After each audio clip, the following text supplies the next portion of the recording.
It's not the strength of your enemies that will destroy you, but it's your blindness to who they really are. I have a friend, and for the sake of this video, we'll call him William. And William, like many young men today, tries to find a sense of belonging. He feels isolated in this world, and that his identifications, his associations with other young men are shallow and superficial, and that they're based on hobbies, maybe certain sports teams, maybe certain video games, whatever it might be. Some shallow hobby or interest are the foundation of his associations with other young men. And he feels like deep down inside that when push comes to shove, when life gets difficult, that these associations, these shallow associations, won't really provide him the loyalty and the support required to get through the tough periods in life. And so what William has done is he started associating himself strongly with his nation and his nationality. He's American, and he's proud to be an American, and he's really patriotic. And he's also started identifying himself with being white and being of the white ethnicity and race. And while there's nothing inherently wrong with being patriotic, and there's nothing inherently wrong with taking inspiration from your heritage and having admiration for your heritage, when your identity becomes misplaced in these things, there are devastating consequences. Because when you go out to seek allies, or when you're trying to have discernment for who your enemy is, you can make catastrophic errors. And it's not just William who thinks this way and who feels this way. This is something built into all of us.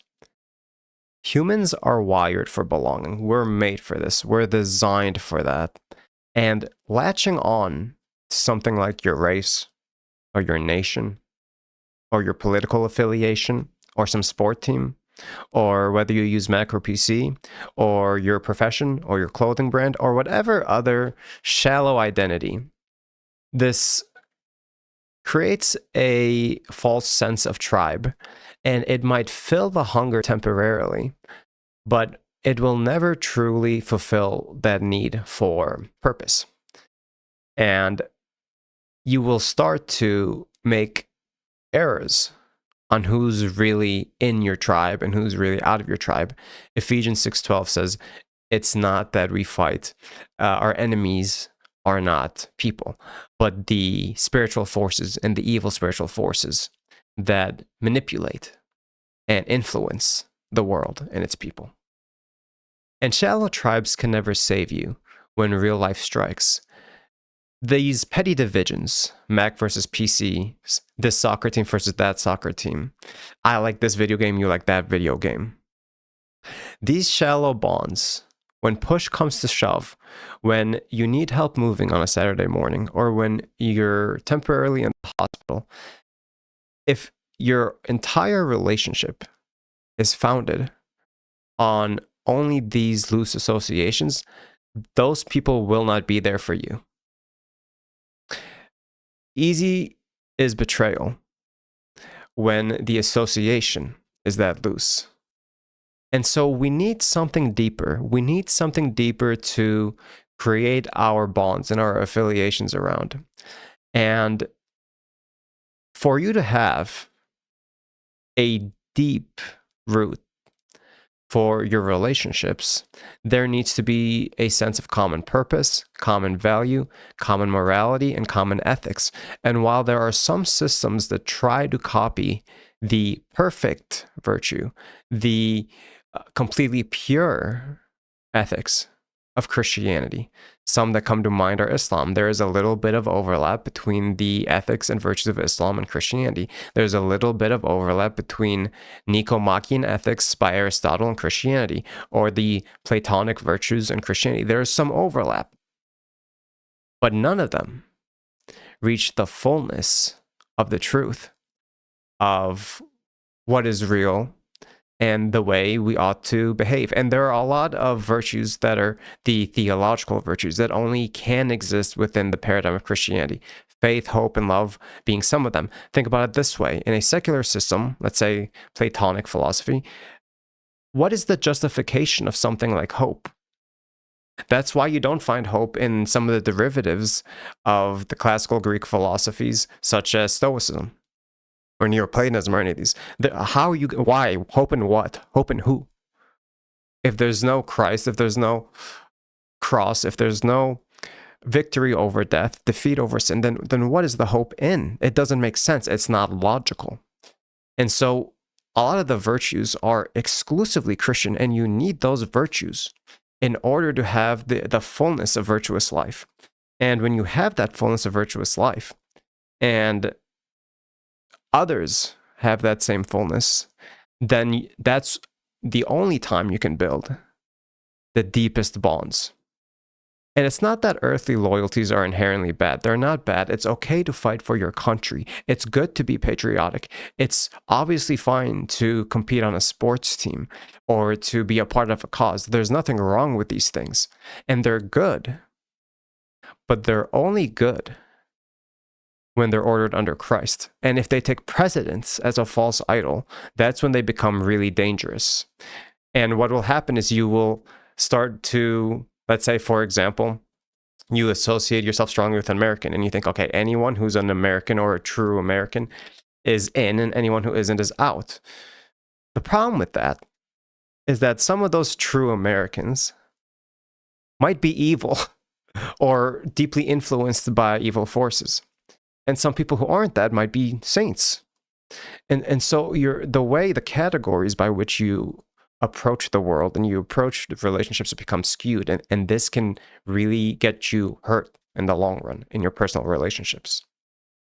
And so the foundation for all true discernment really starts in one place. Proverbs 1:7 says that the beginning of knowledge is the fear of God. And if you don't have the fear of God as the baseline for your discernment and for your value system, then inevitably this will lead to foolishness, the sort of foolishness I've been describing in this video so far.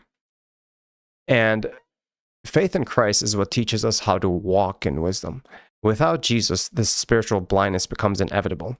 And if you look at a lot of the other worldviews in the world, Hinduism, New Age, atheism, Buddhism, a lot of them don't even have a conception of good versus evil, or they blur the line between good versus evil, or they will kind of see good and evil like equal but opposite forces.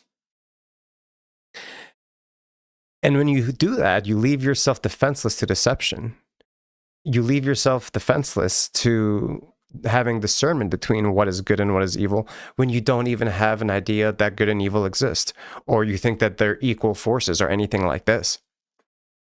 And so just to have the right instincts, you can't do that without a foundation in Christ. And without Christ, even the best possible systems fall apart. Capitalism, socialism, monarchy, they're all corruptible. Good structures help. It's good to have systems that have good incentive structures where people are incentivized to do good and disincentivized to do evil, where they're rewarded for doing good and they're punished for doing evil. This is good. This is helpful. But at the end of the day, no system can create a utopia, because every system has men and every man has sin.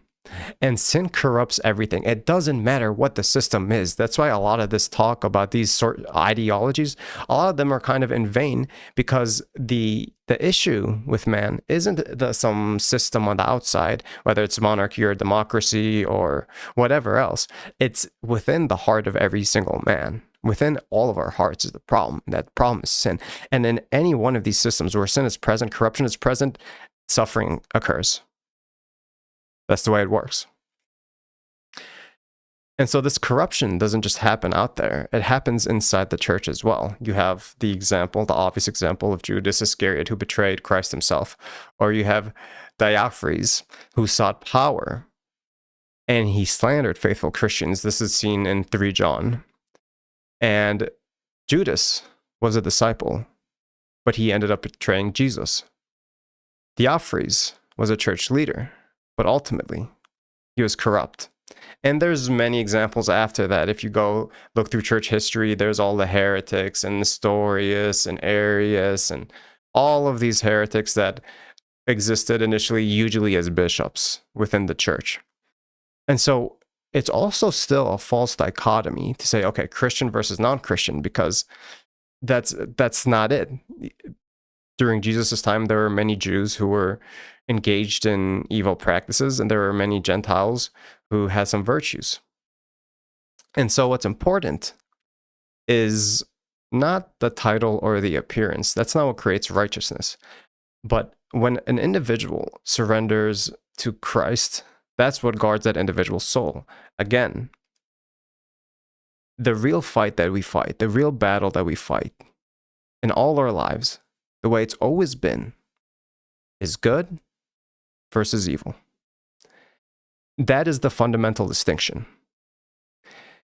And without Christ, even those who look good on the outside, who have some appearance, can be people who end up betraying you, or can be rotten on the inside. But when we're rooted in Christ, we have the wisdom and the sight and the endurance to kind of have discernment on who is enemy, who is friend, and who is foe. And without him, we will have these misjudgments of who's our friend and who are we and who are we not, and who are others and who's with me and who's against me and who's my tribe. But with him, we're given true sight, strength, and the road to knowledge.